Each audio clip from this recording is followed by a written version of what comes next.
প্রিয় ছাত্রছাত্রী, তোমাদের সকলকে স্বাগত। আজকে আমরা অর্থনীতির একটা গুরুত্বপূর্ণ টপিক নিয়ে আলোচনা করছি। সেটা হলো পূর্ণ প্রতিযোগিতার বাজারে যোগান রেখা। পূর্ণ প্রতিযোগিতার বাজারে যোগান রেখা আমরা কিভাবে পাই সেটা আমরা দেখাচ্ছি। পূর্ণ প্রতিযোগিতার বাজারে যে আমি একটা ছবি এঁকে রেখেছি, এখানে যোগান রেখা হলো এখানে পূর্ণ প্রতিযোগিতার বাজারে যোগান রেখা হয় যেটা এমসি রেখা অর্থাৎ প্রান্তিক ব্যয় রেখা, সেটারই অর্থাৎ সেই রেখাটার শাটডাউন পয়েন্টের উপরের অংশটাই হয় পূর্ণ প্রতিযোগিতার বাজারে যোগান রেখা।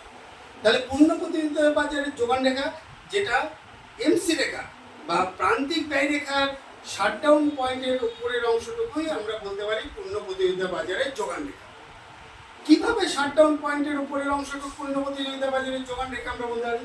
শাটডাউন পয়েন্ট অর্থাৎ এবিসি রেখা অর্থাৎ অ্যাভারেজ ভেরিয়েবল কস্ট, তার সেই রেখার উপরের অংশটুকু এমসি রেখার পূর্ণ প্রতিযোগিতা বাজারে যোগান রেখা।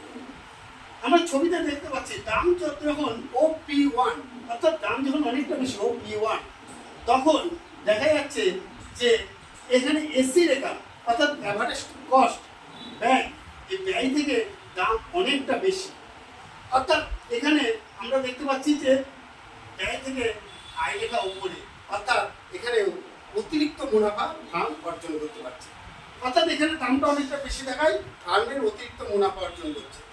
এই অবস্থায় ফার্ম মুনাফা যেহেতু অতিরিক্ত বা ধনাত্মক মুনাফা অর্জন করছে, তখন বাজারে অতিরিক্ত লাভের আশায় বহু ফার্ম বাজারে প্রবেশ করে এবং ফার্ম যখন বাজারে আরও বহু ফার্ম আসবে, তখন বাজারে কম্পিটিশন বাড়বে এবং দামটা কিছুটা কমে যাবে।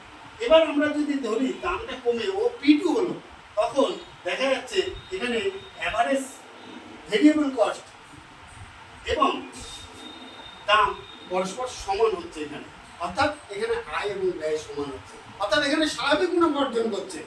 এবং এই অবস্থাতেও ফার্মের আরও ফার্ম বাজারে প্রবেশ করবে এবং বাজারে প্রবেশ করলে দাম কিন্তু তখন কমে যাবে এবং দাম কমে তখন OP3 হলো এবং OP3 যখন দাম হলো, তখন দেখতে পাচ্ছি আমরা এই অ্যাভারেজ কস্টের সমান অর্থাৎ ভেরিয়েবল কস্ট পর্যন্ত দামটা উঠছে, কিন্তু মোট বিক্রির থেকে দামটা কম হচ্ছে, অর্থাৎ মোট যা ব্যয় তার থেকেও কিন্তু দামটা কম। অর্থাৎ এখানে মোট ব্যয় থেকে যেহেতু দাম কম হচ্ছে, অর্থাৎ ভেরিয়েবল কস্ট পর্যন্ত দাম হচ্ছে, অর্থাৎ এখানে পরিবর্তনশীল ব্যয়টা উঠছে।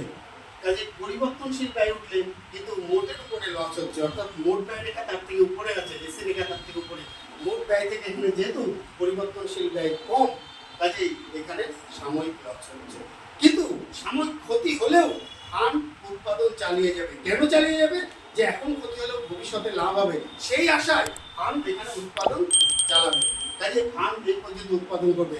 ফার্ম খেয়াল রাখবে যাতে তার নিচে আর কখনোই দামটা না আসে এবং তার নিচে দাম চলে আসলে তার পরিবর্তনশীল ব্যয়ও উঠবে না। কাজে এই বিন্দুর নিচে আর যেন দাম না আসে। কাজে বিন্দুকেও তার জন্য বলা হয় শাটডাউন পয়েন্ট বা উৎপাদন বন্ধের বিন্দু। অর্থাৎ বিন্দুর উপরের অংশটুকু এমসি রেখা, প্রত্যেক বিন্দুর উপরের অংশটুকুই ফার্ম যোগান দেবে। অর্থাৎ বিন্দু এই যোগান দিতে দিতে বিন্দু পর্যন্ত আসবে এবং বিন্দুর উপরের অংশটুকু ফার্ম পুরোটাই যোগান দেবে। কাজে এই প্রান্তিক ব্যয় রেখার বিন্দুর উপরের অংশটা অর্থাৎ উৎপাদন বন্ধের বিন্দু বা শাটডাউন পয়েন্টের উপরের অংশটাই আমরা যোগান রেখা বলতে পারি। এইটাই আমরা যোগান রেখা পেলাম। অর্থাৎ পূর্ণ প্রতিযোগিতা বাজারের যোগান রেখা, তাহলে এমসি রেখার শাটডাউন পয়েন্টের উপরের অংশটুকু হলো পূর্ণ প্রতিযোগিতা বাজারের যোগান রেখা। এটাই আমরা আজকে আলোচনা করলাম। পরবর্তীকালে আবার কোনো ভিডিও নিয়ে আমি